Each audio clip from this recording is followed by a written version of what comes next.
ध्यान से देखोगे तो प्राइमरी वाइंडिंग का काम यह मेन वायर ही करता है। अब यह वायर अपने आसपास में एक मैग्नेटिक फील्ड जनरेट करता है और यही मैग्नेटिक फील्ड सेकेंडरी वाइंडिंग तक पहुंचता है और सेकेंडरी वाइंडिंग में भी करंट फ्लो होने लगता है। लेकिन सेकेंडरी वाइंडिंग में बहुत सारे टर्न्स होते हैं जो करंट को 5 एम्पियर तक रिड्यूस कर देते हैं। लेकिन हम वोल्टेज को कैसे भूल सकते हैं? यदि करंट कम होता है तो वोल्टेज बढ़ जाता है। अब कितना वोल्टेज बढ़ता है वह आप खुद ही देख लो। एक छोटी सी इक्वेशन है जो आप देख पा रहे हो। अब यह इक्वेशन कैसे बनी इसके लिए आपको इंजीनियरिंग करनी होगी, लेकिन इसको हम सिंपल वर्ड्स में समझते हैं जो बहुत ही गजब की इक्वेशन है। यहाँ n मतलब नंबर ऑफ टर्न्स है। अब n1 मतलब प्राइमरी वाइंडिंग और n2 मतलब सेकेंडरी वाइंडिंग के टर्न। इसी तरीके से वोल्टेज और करंट भी प्राइमरी और सेकेंडरी वाइंडिंग के हैं।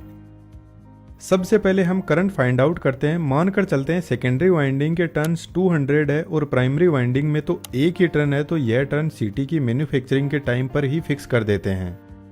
और मान के चलते हैं यह हाई वोल्टेज लाइन है तो इसमें 1000 एम्पियर का करंट फ्लो कर रहा है। अब यदि हमें सेकेंडरी वाइंडिंग का करंट पता करते हैं तो हमें 5 एम्पियर का करंट मिल जाएगा।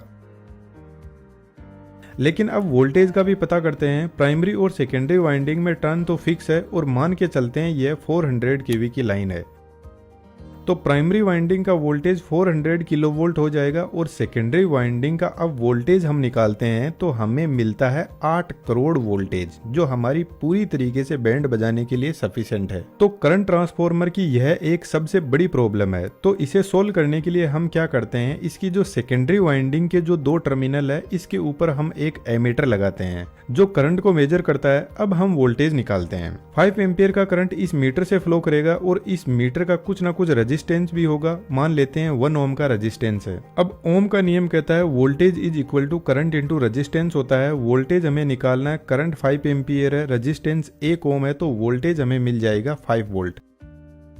तो यह कैसे हुआ? अभी तो हमें 8 करोड़ वोल्टेज मिला था। यदि करंट ट्रांसफार्मर के सेकेंडरी साइड में हम कोई भी लोड कनेक्ट नहीं करते हैं तो यह दोनों टर्मिनल ओपन रहेंगे और इनके बीच का जो रेजिस्टेंस है वह इनफाइनाइट होगा।